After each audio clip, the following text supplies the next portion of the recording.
The eggs splattered against my dorm window like accusations from hell. Yolk dripping down the glass in slow, mocking rivers as I yanked open the curtains to face the jeering crowd below. "Faggot organizer!" One voice bellowed from the shadows of the oak trees lining Elm Street, a chorus of laughter exploding like fireworks gone wrong. In that frozen heartbeat, with the cold October wind whipping through my unzipped hoodie, I realized my dream of a safe space for us on this godforsaken campus wasn't just a whisper anymore. It was a war cry, and I'd just become the enemy.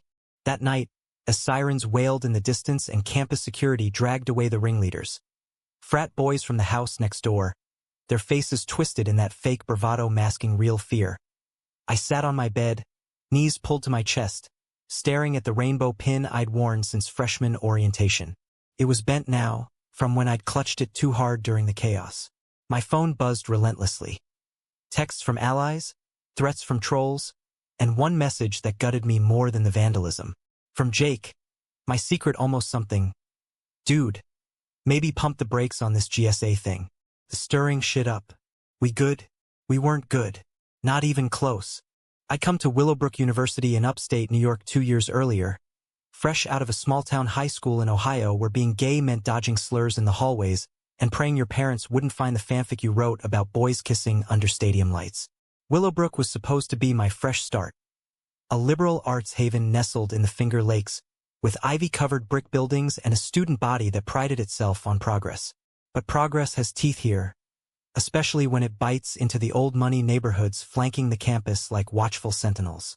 Elm Street was ground zero, a row of Victorian houses rented out to off-campus students, faculty, and those nosy locals who treated the college like their personal turf to police.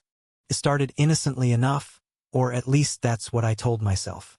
Junior year, buried under psych majors and late-night shifts at the campus coffee shop, I noticed the voids. No queer events that weren't awkwardly tacked onto Pride Month. No group chats for guys like me to vent about hookups gone wrong or the ache of unrequited crushes on straight roommates. The existing LGBTQ center was a closet. Literally, a windowless room in the basement of the student union, staffed by overworked grad students who handed out pamphlets like they were rationing gold. I wanted more. I wanted a society. Gay Students Alliance, or GSA, with weekly meetups, guest speakers, and maybe even a float in the homecoming parade. A place where we could build something unbreakable. The idea hit me during a rainy afternoon in the library, thumbing through faded zines from the 90s about ACT UP and Stonewall. My heart raced with that electric mix of fear and fire. I sketched it out on a napkin: mission statement, bylaws, funding pitch for the Student Senate. By evening, I'd emailed the Dean of Students, CCNG, a handful of friends I'd met at last year's sparsely attended queer prom. Responses trickled in, enthusiastic from Mia, the non-binary theater kid with a killer eyeliner game. Skeptical from Theo, who'd transferred from a Bible college and still flinched at loud applause. And then there was Jake. Jake Harlan was the kind of guy who made you believe in plot twists. Broad-shouldered from crew team with tousled blonde hair that caught the light like he'd stepped out of a J. Crew catalog. He was the straight-A economics major everyone whispered about. We'd bonded over bad poetry slams in the quad, trading lines from Ginsberg while passing a thermos of spiked cider. One night, after too many shots at an off-campus dive, he'd leaned in close, breath warm against my ear. "You know, Alex, you're the only one who gets why I hate these cookie-cutter frat parties. Feels like everyone's performing." His hand lingered on my knee just a second too long, and in that haze, I wondered if the rumors were true, if the golden boy of Willowbrook was hiding a rainbow of his own. We didn't label it at first. Stolen glances in lecture halls, late-night drives to the lakeshore where we'd park and talk about everything. His pressure cooker family back in Connecticut, my mom's quiet acceptance laced with unspoken worry. "You're brave, starting this GSA," he'd said one evening, as we skipped stones across the water, the sun dipping low and painting the ripples gold. "But Willowbrook's not as woke as it pretends. Those Elm Street neighbors? Old guard. They'll eat you alive." I laughed it off, but his warning lodged in my chest like a pebble I couldn't skip away. The first meeting was magic. 20 of us crammed into the Student Union Lounge on a crisp September Thursday. Freshmen with wide eyes, seniors with battle scars, a mix of accents from Cali beaches to Bronx stoops. We shared stories. The kid from Texas who'd been outed by a Snapchat glitch, the vet major grappling with don't ask, don't tell ghosts. I stood at the front, voice steadier than I felt, outlining our vision. This isn't just a club, I said, pinning the bent rainbow badge to my shirt like a badge of honor. It's a family. We're here to lift each other up, no matter what. Cheers erupted, hugs exchanged, and as we dispersed into the twilight, I caught Jake lingering by the door, his smile soft and secretive. "Proud of you, Alex," he murmured, our fingers brushing in a promise neither of us voiced. Word spread like wildfire through the campus grapevine. Petitions circulated for official recognition. Donors trickled in with checks for banners and snacks. Mia designed our logo, a stylized willow tree with leaves in the colors of the progress flag, and we plastered it everywhere. Lampposts, bathroom stalls, the back of lecture hall doors. But Elm Street loomed, those grand houses with their wraparound porches where alumni parents sipped Chardonnay and reminisced about the good old days before Title IX and safe spaces. The first crack appeared at the neighborhood association meeting. I'd been invited as a courtesy, or so the email said, by Mrs. Hargrove, the silver-haired widow who chaired the block watch and baked zucchini bread laced with passive aggression. The room smelled of stale coffee and entitlement. Folding chairs arranged in a circle like a therapy session gone wrong. About 30 locals. Professors emeriti, real estate agents, the guy who owned the hardware store downtown. I stood, palms sweaty, and pitched the GSA as a bridge builder. We're students, your neighbors. This group fosters community, reduces isolation. It's good for everyone. Polite nods at first, then the murmurs. Mr. Delaney, the burly contractor with a Trump sticker fading on his pickup, leaned forward. Look, son, we get it. Live and let live. But parades? Flags everywhere? The streets family-friendly. My grandkids visit. His wife chimed in, voice syrupy. We're not against you people, but why flaunt it? Keep it on campus. The room tilted, faces blurring into a wall of discomfort. I pushed back gently. Flaunting equality isn't flaunting. It's surviving. But the air thickened. By meeting's end, Mrs. Hargrove patted my arm like I was a puppy who'd peed on the rug. We'll table this for now, dear. That table turned into a blockade.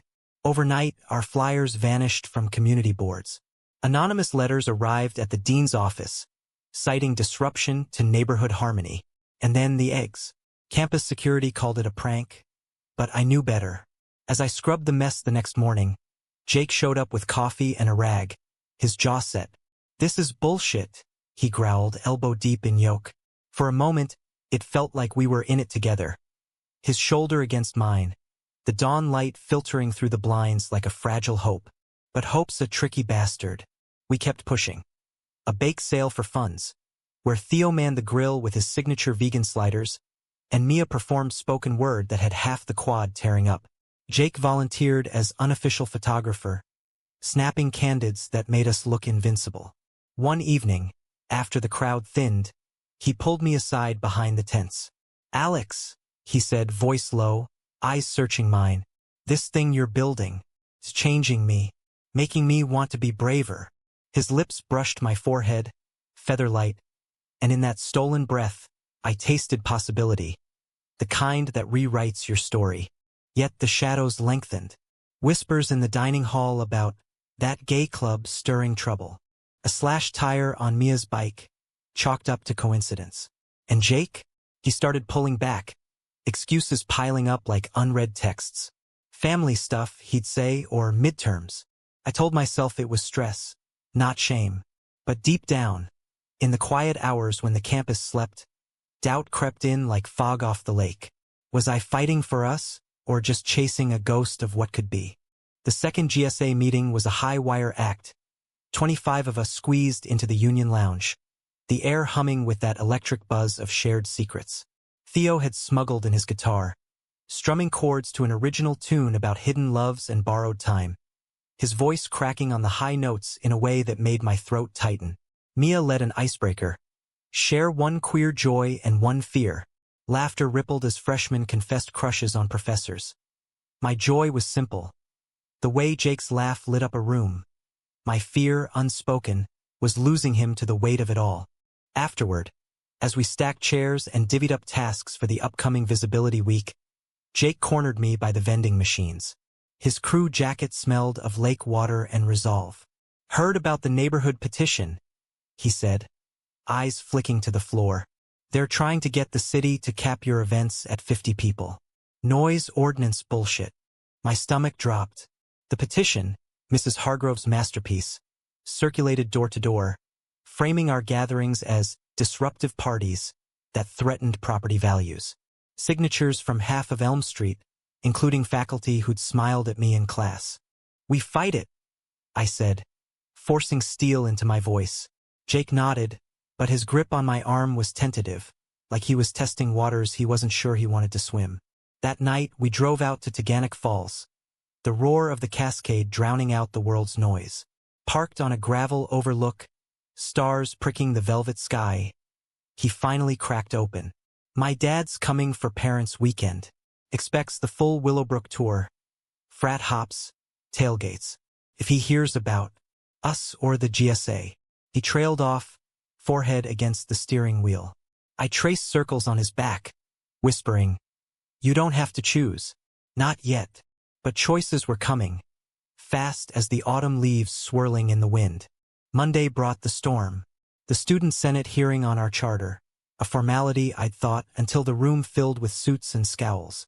Our table, me, Mia, Theo, armed with stats on mental health benefits of queer spaces. Opponents, a coalition of Elm Street reps, led by Mr. Delaney, who'd brought blow-ups of before and after photos, Serene Street versus imagined chaos of rainbow flags. "This isn't hate," he boomed, voice echoing off the paneled walls. "It's preservation. Our kids walk these sidewalks." Murmurs of agreement from the senators, many locals themselves. I stood, legs like jelly, and laid it bare. Preservation at whose expense? Mine? Theo's, who attempted suicide senior year because there was no one to tell he wasn't alone. Gasps rippled. Mia squeezed my hand under the table. "We won by a razor, charter approved, but with stipulations. Events on campus only, no proselytizing off grounds." Victory tasted like ash. Outside, rain lashed the quad, and Jake waited under his umbrella, face pale. "You were incredible," he said, pulling me into a hug that lingered too long for friends. We kissed then, for the first time, tentative, tasting of salt and rain, his hands framing my face like I was something sacred. "I'm in," he whispered against my lips. All the way. For a week, it felt like we'd cracked the code to happiness. Jake came to meetings, co-facilitating a panel on coming out in conservative families. We stole moments. Coffee runs turning into handholds under cafe tables. Midnight texts evolving into voice notes of inside jokes. The GSA swelled to 40 members. Our visibility week kicking off with a poetry slam in the quad. Under string lights and a chill breeze, voices rose, raw, rhythmic testaments to love's quiet revolutions. Jake read last. A piece he'd written about, "The boy who taught me courage wears Converse and a crooked smile." The crowd hooped. I blushed to my roots, our eyes locking across the grass like magnets. But Elm Street doesn't yield easy. The vandalism escalated. Graffiti on our event banners. "Sodomites go home," scrubbed off by dawn patrols of loyal allies. Anonymous emails flooded the dean's inbox, laced with Bible verses and veiled threats. Mrs. Hargrove cornered me at the farmer's market, her smile sharp as a paring knife. "Alexander, dear, we've started a petition for a curfew on campus events. For safety, you understand." Safety. The word curdled in my mouth. That afternoon, I rallied the group via group chat. "We're not backing down." Next meeting, strategy session. Bring your fire. Jake skipped it, texting apologies about a crew regatta. I brushed it off, but the seed of doubt sprouted thorns. Late that night, alone in my room, I scrolled through old photos. Us at the lake, his arms slung casual around my shoulders. What if he was right? What if the GSA was a grenade, and I was the one pulling the pin? Sleep evaded me, chased away by the howl of wind through the elms outside, branches scraping like accusations. The betrayal blindsided me 2 weeks later, at the worst possible moment. We'd planned a community dialogue, GSA members and Elm Street reps, neutral ground in the library's multipurpose room, tables laden with coffee and cookies, name tags promoting understanding our shared space. 20 attendees, a fragile truce. I moderated, heart pounding, as stories flowed. A local mom sharing her gay son's struggles, Theo opening up about his faith journey. Hope flickered, actual and warm. Then the door banged open. Jake, drenched from the sprint across campus, face ashen. But he wasn't alone. His father trailed him, a towering figure in khakis and a polo, the kind of man who golfs with senators. Son, what the hell is this circus? Mr. Harlan barked, eyes raking the room like he was appraising livestock. Jake stammered, Dad, it's just... But the damage was done. Whispers erupted. Mrs. Hargrove's lips pursed in triumph. I froze, betrayal blooming hot in my chest. How had he known the time? Why bring him here now? The dialogue crumbled. Mr. Harlan launched into a tirade. This agenda-pushing nonsense is why colleges are going down the drain. Indoctrinating kids. Locals nodded. Our side bristled. I called recess, voice cracking, and herded everyone out. In the hallway, Jake grabbed my elbow. Alex, I swear. I didn't. Dad saw the flyer, insisted on observing. I tried to stop him. His eyes pleaded, but I yanked free. Observing? Or sabotaging? You knew this was our shot at peace. Hurt flashed across his face, raw and real, but so was mine. I chose you, he hissed, every damn day. But choices have echoes, and his was ringing hollow. That night, the eggs came again, but worse. Tires slashed on the GSA co-chair's car, windows shattered at the center. Police reports filed, but no arrests. Campus buzzed with sympathy posts and viral threads, turning our fight national for a hot minute. Allies poured in, alumni donations, a queer prof offering her office as HQ. Yet the humiliation gnawed, a constant undercurrent. Mia found me in the coffee shop, head in hands. He's scared, Alex. Doesn't mean he doesn't care. I wanted to believe her, but fear's a thief, stealing trust one shadow at a time.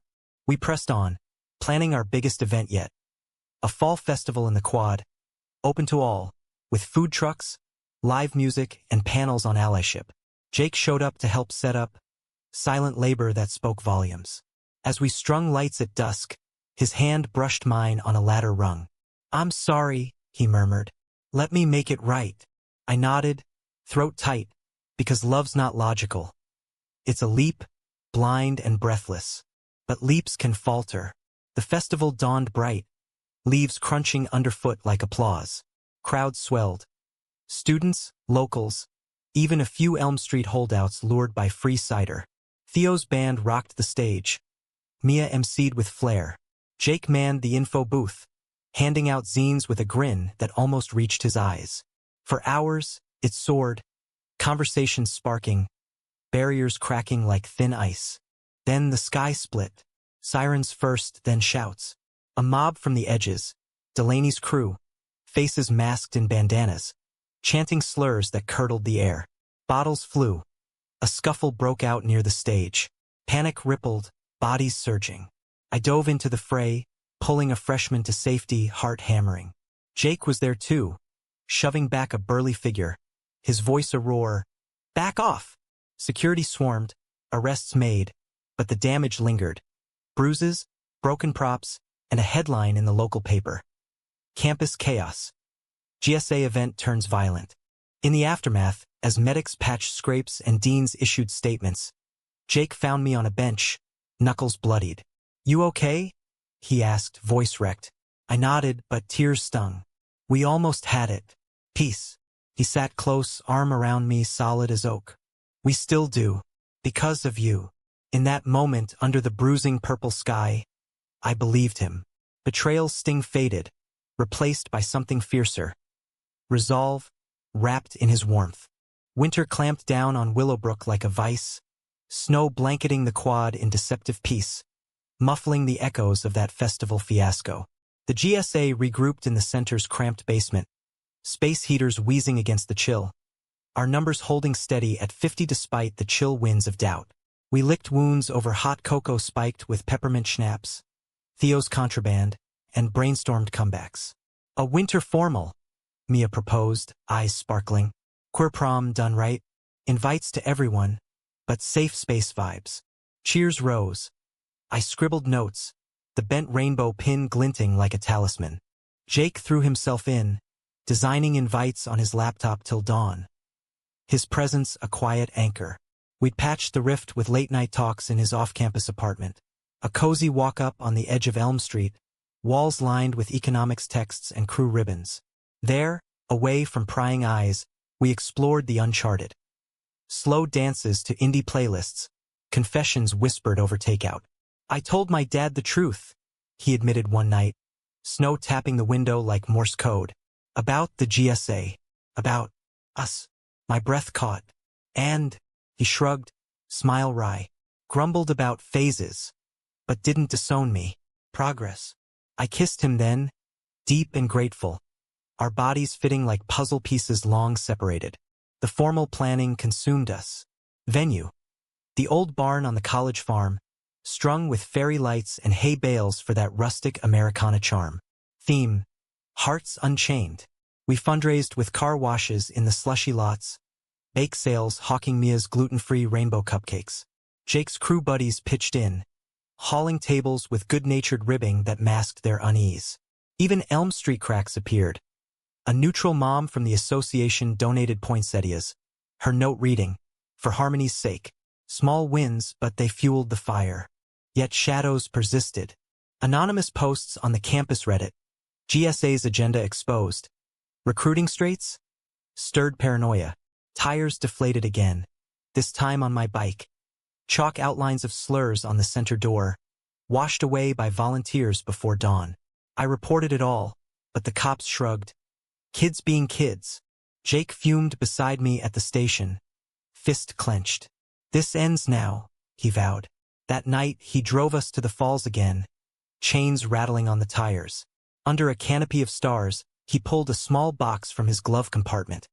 A silver bracelet, etched with a willow leaf. For courage, he said, clasping it on my wrist. Our kiss tasted of forever, or at least the illusion of it. The formal arrived on a diamond-clear January night, the barn aglow like a beacon. 90 attendees, queer kids in thrift store tuxes, allies in flannel, even a handful of locals braving the cold. Theo's playlist pulsed. Chapel Roan anthems bleeding into Frank Ocean ballads. Mia, in a shimmering gown, emceed with toasts to resilience. Jake and I slow danced to Woods by Bon Iver, his chin on my shoulder, world narrowing to his heartbeat.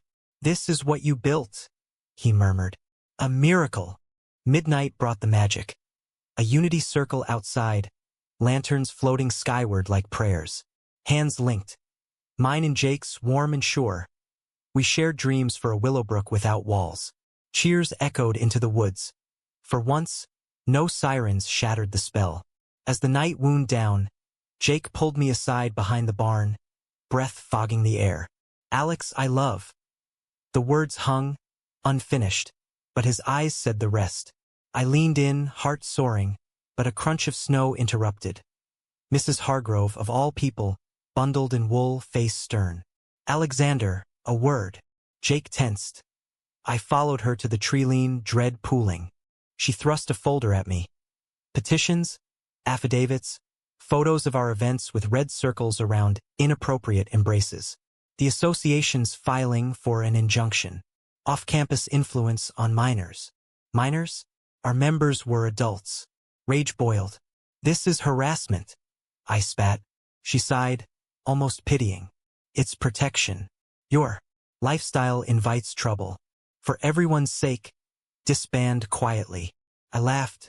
Bitter. Or what? More eggs? Threats. Her eyes hardened. Worse. We've allies in the board. She vanished into the night, leaving me chilled to the bone. Back inside, the party's glow felt false. I confided in Jake over punch, his face darkening.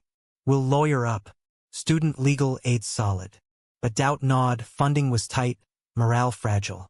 The next week brought the hammer. The injunction hearing, crammed courtroom in the county seat, Elm Street's finest in pews like a jury of my peers. Our side. A pro bono attorney from the Queer Legal Network, armed with precedents. Theirs. A slick lawyer bankrolled by local bigwigs, painting us as disruptors eroding traditional values. Testimonies gutted me. Mr. Delaney. These events draw unsavory crowds. Fights, vandalism. Lies, twisting our festival defense. A mom. My boy came home confused after seeing those flags, as if visibility was contagion. My turn came. I stood, voice steady despite the tremor. This isn't about values. It's about fear. Fear of kids like me finding family. Applause from our bench. Glares from theirs. The judge ruled neutral. Events continue, but under stricter oversight. No off-campus ties. Mandatory community input. Relief washed over us in the parking lot. Snow flurries dancing like confetti. Jake hugged me fierce. You slayed. But victory's hollow when betrayal lurks. That evening, scrolling news on my phone, a local blog post stopped me cold. Insider scoop. GSA leader's affair with straight ally rocks group. Photos attached. Grainy shots of Jake and me at the falls, his hand on my thigh. At his apartment, door ajar mid-kiss. Captions dripped venom. Hypocrisy? Or recruitment? My blood iced. Who? How? Confrontation came at his place. Door slamming behind me. Jake, did you leak this? He blanched, denial crumbling under my glare. No, God, Alex, no. But Dad found out about us. Hired a PI after the formal. Said it was to protect me. Protect. The word again weaponized. Hurt exploded. And you let him? After everything. He reached for me. I recoiled. I was scared, trying to come out on my terms. Terms that shattered mine. My terms got us exposed. The GSA's a target now. Members dropping out, threats pouring in. Tears streaked his face. I love you. We'll fix this. But love cracked under scrutiny, and I walked out into the blizzard, bracelet heavy on my wrist. The fallout was biblical. GSA emergency meeting. Half the room in tears, trust eroded. Mia hugged me on stage. We're still here, but whispers of disbanding echoed. Personally, it hollowed me. Nights curled under blankets, replaying Jake's pleas. He texted apologies, voicemails raw. Please, Alex, don't let them win. I deleted them, but the ache lingered, a bruise on my soul. Spring teased with thaws, but our fight froze in place. Elm Street's pressure cooker hissed. Boycotts on campus vendors owned by allies. Flyers decrying moral decay. I poured everything into the GSA, guest speakers on resilience, art therapy sessions for trauma. Jake kept distance, respectful space turning to chasm. One rainy afternoon, he showed at the center, soaked and contrite. I'm transferring. Dad pulled strings at Yale. But before I go, he held out the bracelet, unclasped. Yours always. I took it, fingers brushing his. Go be brave, Jake. No kiss, just goodbyes, quiet thunder. Alone again, I stared at the Willow logo on my wall, wondering if dreams survive winters like this. Summer break hit like a reprieve I didn't deserve. Willowbrook emptying to echoes. The quad a ghost town of overgrown grass and faded chalk hearts. I stayed, subletting a room in Mia's co-op off-campus, working double shifts at the coffee shop to fund the GSA's fall reboot. Days blurred. Steaming lattes for tourists, nights journaling the rage. Pages filled with what-ifs about Jake, whose silence was a fresh wound each dawn. Letters arrived sporadically. Postcards from New Haven, scrawled with miss you.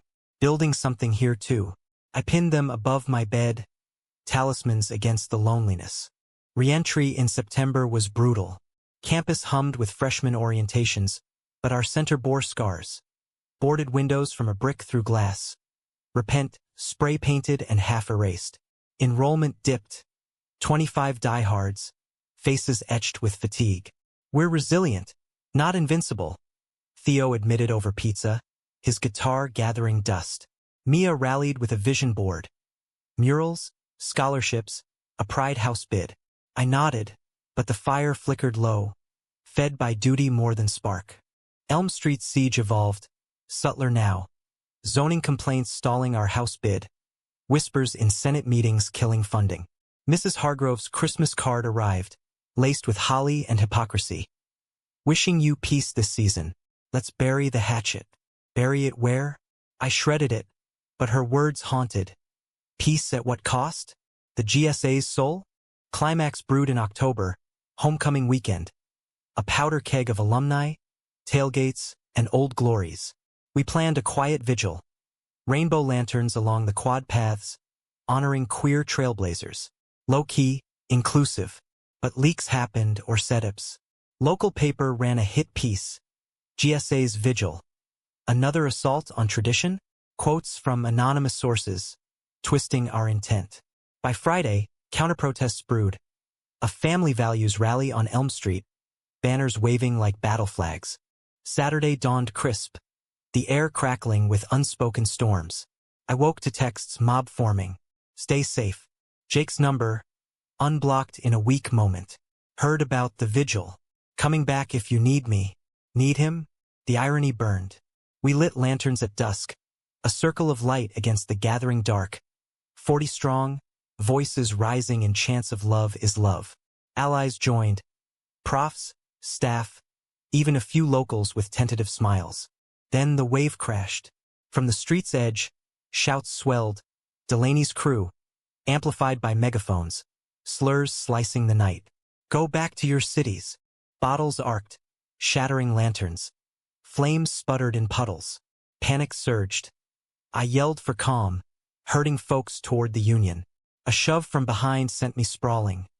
Face down in mud, boot on my back.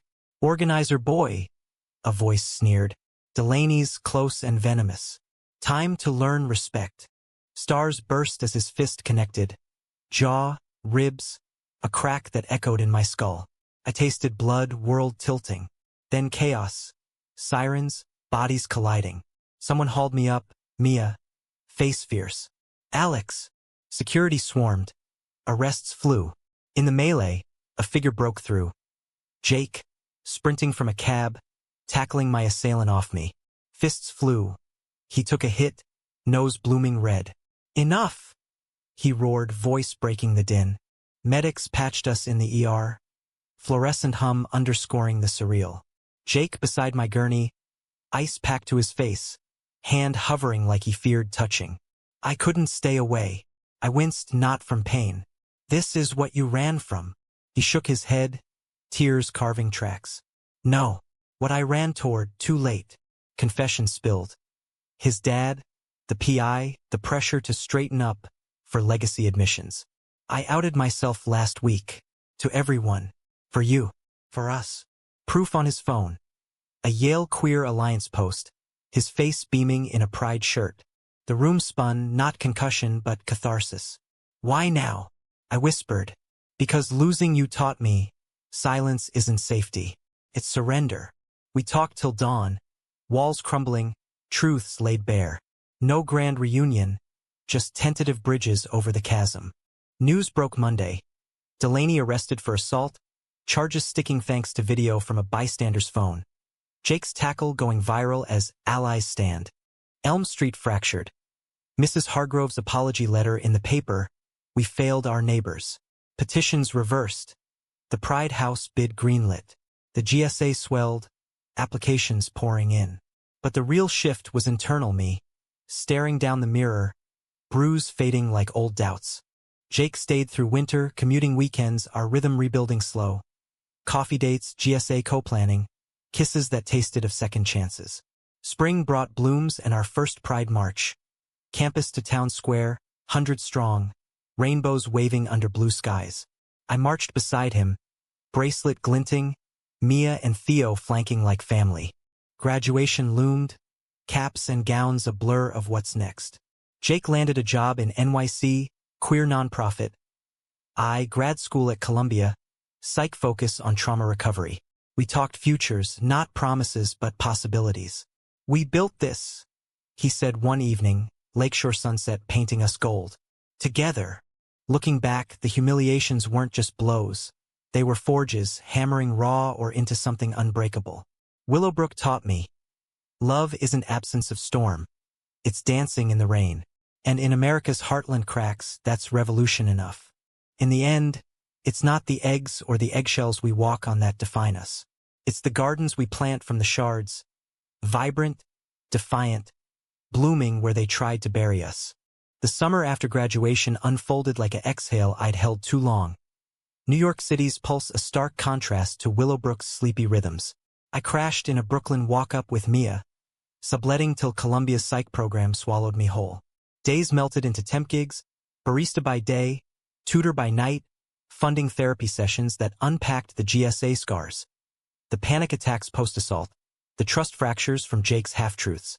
Healing's not linear, my counselor said. A soft-spoken queer Latina with eyes that saw through bullshit.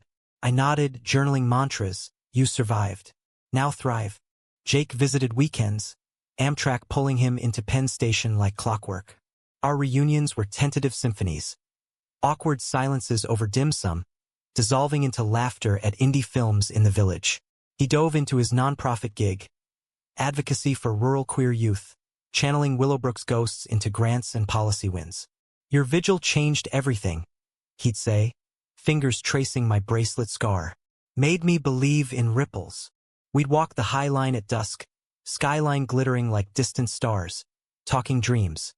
A joint TEDx on resilience, maybe co-authoring a zine on allyship's sharp edges. But ghosts linger. Fall semester hit Columbia like a freight train, seminars on trauma-informed care, group projects with Ivy Sharpies who eyed my activist resume like a curiosity. I started a micro-GSA there, small scale. Bi-weekly coffees for out-of-towners navigating the closet in concrete canyons. It felt like echoes of Elm Street, but amplified, diverse accents, intersectional fires. Mia thrived in theater off-Broadway. Theo buskied in subways, his tunes going mini-viral. We formed a chosen family chat. Willowbrook survivors, memes laced with milestones. Thanksgiving pulled me back upstate, uninvited drama brewing. Willowbrook's Pride House stood proud now.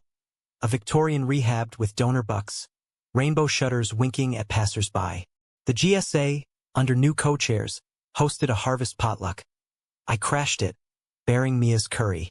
Laughter filled the halls, stories swapped like heirlooms. Mrs. Hargrove even showed.